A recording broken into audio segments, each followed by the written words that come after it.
오늘 우리에게 주신 하나님의 말씀 데살로니가 후서 2장 9절에서 12절 말씀을 통해서 불의를 좋아하는 자, 진리의 사랑을 거부하는 자라는 제목으로 말씀을 드리려고 합니다. 영적으로 혼란한 시대는 오늘날만 그런 것이 아닙니다. 예수님 이전 그 구약 시대에도 거짓 선지자들이 활동을 했었습니다. 아합 왕 시대 거짓 선지자 시드기야가 참 선지자 미가야의 뺨을 치고 수치를 주는 이런 일이 있었고, 또 예레미야 시대 거짓 선지자 하나냐가 하나님이 바벨론의 멍에를 꺾는다는 그 장밋빛 환상을 예언을 했지만, 이들이 보는 앞에서 왕이 비참하게 포로로 끌려가는 그런 참상도 있었습니다. 또 마태복음 24장에 보면 예수님께서 마지막 때 재난의 징조, 사전 징후를 설명하실 때 거짓 그리스도들과 거짓 선지자들이 일어나 큰 표적과 기사를 보여 택하신 자를 미혹할 것이다, 이렇게 말씀을 주셨습니다. 그리고 교회 역사를 보면 초대교회 때도 얼마나 많은 이단들이 등장을 했는지 모릅니다. 초대교회 대표적인 이단은 영지주의였는데 자기들이 특별한 영은 비밀 계시를 받았고 자기들한테 진리를 받아야 된다는 이런 이단들이 있었고, 또 중세교회 이단들은 교황보다 성경의 권위를 우선시하는 것이 마땅한데 이런 말을 했다가 적반하장으로 이단으로 정죄를 당하는 이런 혼탁한 일들이 로마 카톨릭 시대에 있었습니다. 그래서 결국 이런 것들로 인해서 종교 개혁을 일으키는 그 원동력이 되기도 했지요. 오늘날도 수많은 이단들이 등장했다가 사라지는데, 이단, 이 불법자들이 어떻게 활동을 하는가? 7절 말씀에 보면 불법의 비밀이 이미 활동하였으나, 여기 불법자들이 어떻게 활동을 한다고요? 비밀이 활동을 한다. 비밀스럽게 은밀하게 활동을 한다는 거예요. 불법자 적 그리스도도 이렇게 영악하기 때문에 철저하게 자신을 광명의 천사로 위장해서 비밀리에 활동을 한다는 거예요. 그래서 많은 사람들이 분별하지 못하고 미혹을 당하는 것입니다. 여러분, 우리 장수군에도 보이지 않게 많은 이단들, 잘못된 교회들이 이렇게 크게 지어놓고 활동을 하고 있는데요. 그 일반 세상 사람들 눈에는 다 교회로 봅니다. 교회로.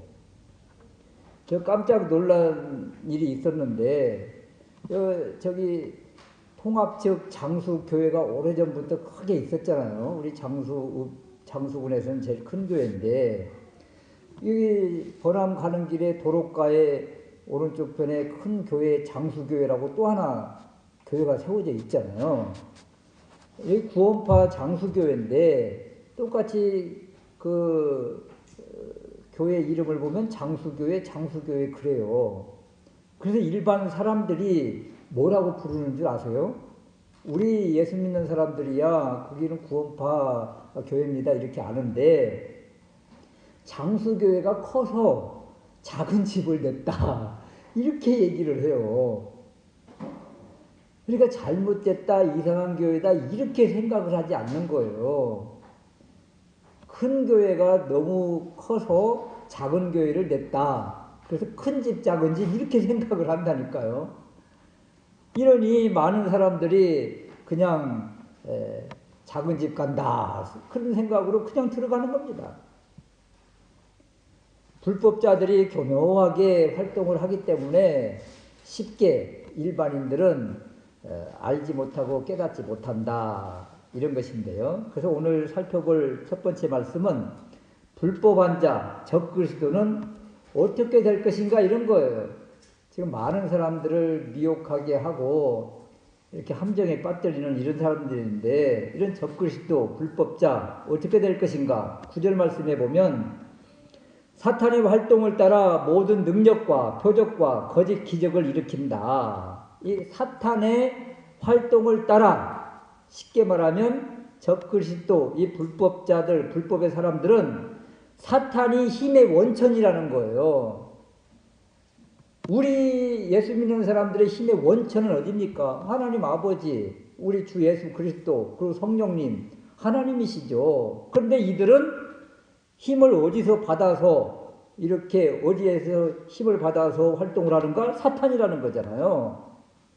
그리고 이들의 특징 10절 말씀에 불의의 모든 속임, 이 속임이라는 단어가 들어갑니다. 속인다, 기만한다 이런 거예요. 11절 말씀에는 이러므로 하나님께서 미혹의 세력, 거짓것, 이단, 적그리스도, 불법자 이들의 특징이잖아요. 미혹의 세력, 거짓, 이단, 적그리스도, 불법, 속임 이런 것들이잖아요. 우리 주님께서 이런 말씀을 주셨습니다. 요한복음 8장 44절 말씀에 보면 너희는 너희 아비 마귀에게서 났으니 그는 처음부터 살인한 자요 진리가 그 속에 없으므로 진리에 서지 못하고 진리가 없어요. 그리고 거짓을 말할 때마다 제 것으로 말하나니 이는 그가 거짓말쟁이요 거짓의 아비가 되었습니다. 온통 거짓이잖아요. 거짓, 속임수. 그 불법자, 적그리스도 마지막 때에 우리를 현혹하는 이들은 기만, 속임, 미혹, 거짓 이런 것들이 특징입니다. 이렇게 이런 것들을 가지고 우리를 다가오니까 사람들이 속을 수밖에 없지요. 사기를 당하는 것도 좋게 포장을 해서 접근하므로 아무리 그냥 정신을 바짝 차려도 넘어갈 수밖에 없더라 이런 것입니다. 이런 불법자들을 하나님께서 제거해 주시고 심판해 주시면 이 속아 넘어가는 사람이 없고 좋을 텐데 하나님께서는 이들을 마지막 때까지 그냥 둔다는 거예요. 마지막 때까지. 8절 말씀에 마지막 때 주님이 강림하실 때 그때 패하시리라. 최종적인 운명은 이들은 멸망이지만 이들이 언제 멸망을 당한다고요? 계속 지금 활동을 하다가 마지막 때 멸망을 당한다는 거예요. 그러니까 우리는 마지막까지 경각심을 잃어버리면 안 된다. 경각심을 항상 가지고 정신을 바짝 차려야 된다. 이런 존재들이 항상 있다는 것을 기억하시기를 바랍니다. 두 번째는요, 거짓에 속아 넘어간 안타까운 사람들. 이제 어떻게 될 것인가 이런 거예요. 불법자들이 교묘히 속여서 미혹당한 사람들이잖아요. 끌려간 사람들이잖아요. 현혹당한 사람들이잖아요. 어떻게 보면 너무 안타까운 불쌍한 사람들이에요. 이 불법자들이 그냥 교묘하게 포장을 해가지고 와봐 해가지고 한번 갔다가 그냥 푹 가서 빠진 사람들인데 불쌍한 사람들이죠. 이들의 마지막이 어떨 것인가 이런 겁니다. 10절 후반절에 보면 이는 저희가 진리의 사랑을 받아들이지 않아서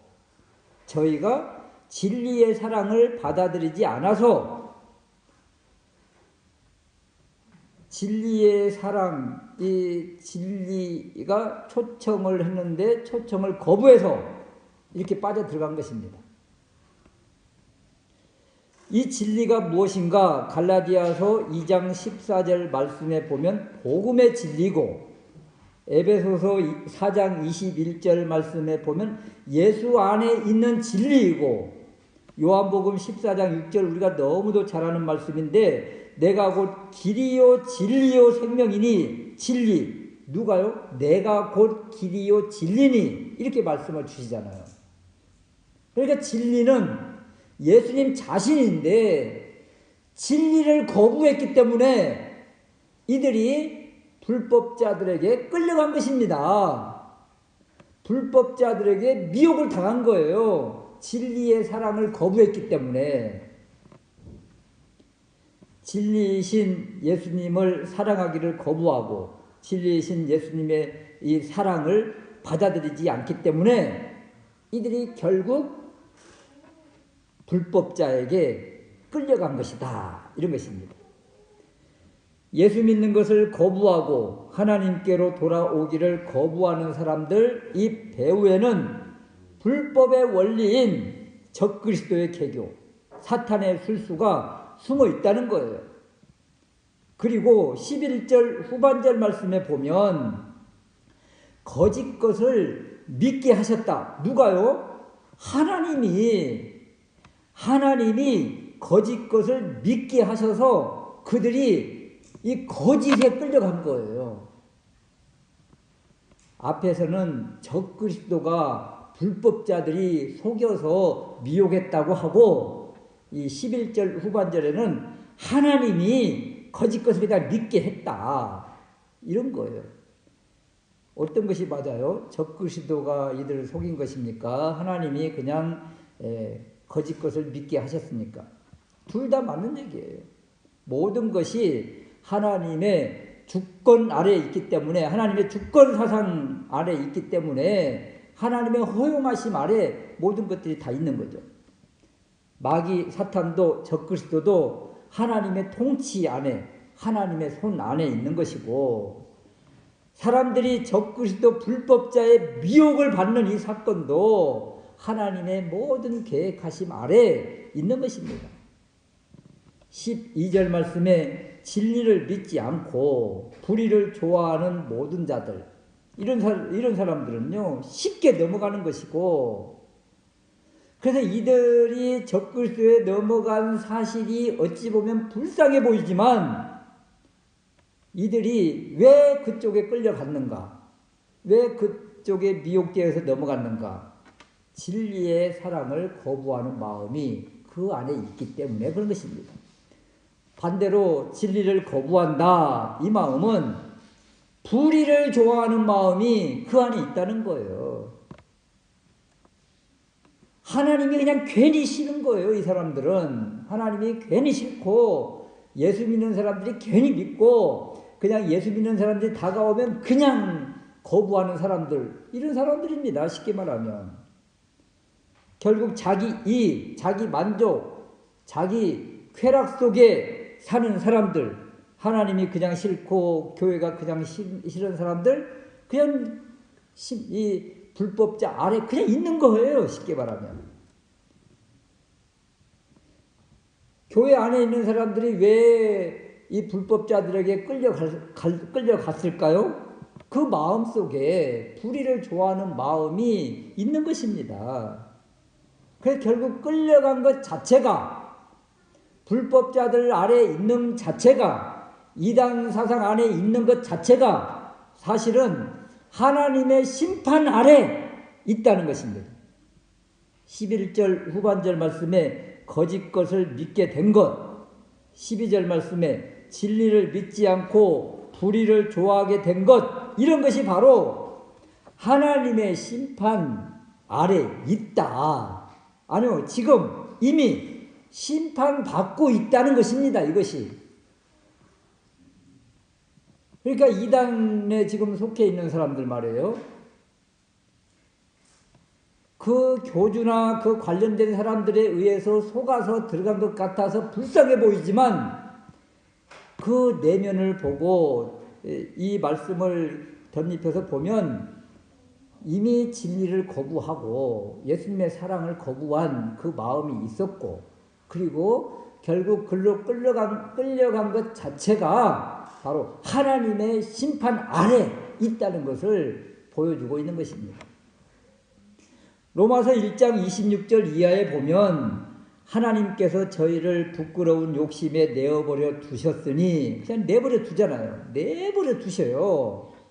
부끄러운 일을 행하여 저희의 그릇됨에 상당한 보응을 그 자신에 받았느니라. 이들이 부끄러운 욕심에 끌려서 쾌락을 즐기는 이러한 것들 이미 하나님의 보험 가운데 있다는 거예요. 그대로 하나님이 버려두셨잖아요. 그 자체가 하나님의 심판 가운데 있는 것이다. 이런 것입니다. 하나님이 왜 그들을 건져주시지 않을까? 이렇게 우리가 하나님을 향해서 의문을 제기할 수 있겠지만 그들이 하나님을 거부한 자체인 것이에요. 사실은. 세상 사람들 가끔 그런 말을 합니다. 나 이렇게 방탕하게 막 살아도 뭐 아무 일도 없어. 예, 아무 일도 일어나지 않아요. 방탕하게 죄짓고 사는 사람들이요. 어찌 보면 시편 말씀에 보니까 그냥 평안하게 살다가 죽더라고요. 욥기서에도 보면 그렇게 하나님 뜻을 어기고 말씀을 벗어난 그들이 그냥 평안하게 살다가 죽더라는 거예요. 맞습니다. 아무 일도 일어나지 않습니다, 여러분. 우리가 생각할 때 하나님을 떠나고 하나님을 욕하고 비방하고 하나님을 저주하면서 이런 막말을 하는 사람들, 그냥 우리 생각에 그냥 하나님이 다 나타나셔서 그냥 확 그냥 징벌해 주시면 얼마나 좋겠어요. 얼마나 좋겠어요. 그런데 아무 일도 일어나지 않는다니까요. 그런데 여러분, 아무 일도 일어나지 않고 하나님이 그 사람을 그냥 자기 하고 싶은 대로 그대로 버려두는 것, 이 자체가 하나님의 엄청난 심판 아래 그냥 있다는 거예요. 하나님이 버려두셨다. 가끔 어릴 때 부모님 속썩이고 그러면 우리 아버지가 보통 그런 말을 하셨죠. 나가, 그냥 나가. 그냥 호적에서 그냥 확 그냥 파버려 땡겨가지고. 그러면 이렇게 나가라는 이것이요. 어찌 보면 그냥 사랑이 넘친 거예요. 이 책망이잖아요. 책망. 내비두면 네가 하든지 말든지 그냥 나는 모르겠다 하고 내비두면 그건 남의 자식이죠. 남의 자식은 그냥 내비두죠. 마음대로 살도록. 내 자식이고 내 아들이니까 그냥 막 별소리를 다 하면서 어떻게든 잡으려고 애를 쓰는 거죠. 여러분, 하나님이 방탕한 사람을 방탕한 삶을 사는데도 불구하고 그대로 두셨다. 이건 방치입니다. 내어버려 두심. 이것 자체가 하나님의 심판이라. 자기들이 심판받고 있는 것 자체를 인지하지 못합니다. 오히려 자기의 죄를 자랑하며 떠벌리고 다니는 것이지요. 그런데요, 잘못임을 느낀 사람, 어느 순간에 이거 이렇게 살면 안 되겠다 하고 잘못을 뉘우치고 돌이키는 그 사람은요, 하나님이 택한 백성이라는 거예요. 그 모습이. 하나님이 그 마음을 요동하게 하셨고 그 마음을 열어주신 것, 그 자체가 바로 하나님이 은혜를 주신 것이고 그 사람은 택한 백성이라는 것이고 한마디로 복받은 백성이라 이런 것입니다. 그러므로 이 마지막 때에 불법이 난무하는 이 세상에 적그리스도가 비밀리에 활동하면서 믿음의 사람을 올가매려고 혈안이 되어 있지만 하나님의 사람은 하나님께서 이렇게 붙들어 주시고 그 마음속에 하나님을 거부하고 주님을 거부하고 주님이 그 베풀어 주신 주의 사랑을 거부한 사람들은 결국 적그리스도 안에 있는 것이다. 그러면 우리는 깨어서 정신을 차리고 진리의 사랑이신 예수님을 더 부여잡고 말씀 밖에 넘어가지 않으려고 힘쓰는 그런 삶을 살아야 되겠다. 말씀을 넘어가는 순간 하나님을 향한 원망의 마음이 생기는 거예요. 그때 생기는 거예요. 말씀의 지경을 넘어가려고 하는 순간. 그때 이 불법의 것들이 우리를 올가매려고 하는 것들이 그 순간 채가려고 기다리고 있다. 노리고 있다. 그 생각을 하면 말이에요. 그냥 넘어갈 수가 없어요. 그런 이미지 그림을 본 적이 있는데요. 이렇게 경계선이 딱 있어요. 하나님의 사람이 있는 그라운드가 있고, 그리고 울타리 너머에 이제 악한 사탄의 그 지경이 있는데, 그 울타리를 넘어가려고, 선을 넘어가려고 말려고 하는 그때에 그 뒤에서, 그 어둠의 그 자리에서 아주 야비하게 웃고 있는 그 존재가 있다는 거예요. 우리가 말씀 밖을 넘어가려고 하면 이것을 노리면서 씩 웃으면서 우리를 낚아채려고 하는 그런 존재가 있다는 거예요. 그럼 여러분 이런 이미지를 그림을 한번 딱 그려보면 아이고 정신 차려야겠다. 이거 정신 차려야겠다. 그런 생각이 들죠.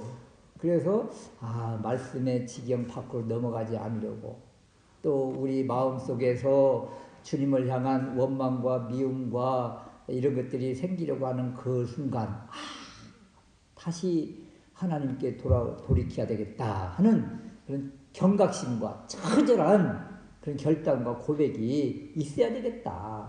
그럴 때 우리 주님이 우리를 더 푹 안아주시면서 너는 내 거야. 아무도 만지지 못하도록 우리 주님께서 안전지대를 세워주시고 우리를 붙들어 주신다. 우리가 주님께 붙잡혀 있습니다. 우리가 주님을 붙잡는 것이 아니에요. 우리가 붙잡는다는 것은 우리가 마음에 내 뜻대로 안 되면 내가 놔버리는 수가 있지만, 주님이 우리 손을 팍 붙잡고 계시면 우리는 떨어질 수가 없다. 이것을 믿음으로 취하고 나는 주님의 보호 아래, 주님의 품 안에, 주님 손 안에 붙잡혀 있는 하나님의 자녀입니다 하는 이 고백 가운데, 이 혼란한 시대에서 흔들리지 않고 평안함을 유지하면서 평탄한 삶을 사는 우리 모두가 될 수 있으시기를 주님의 이름으로 축원합니다. 아멘.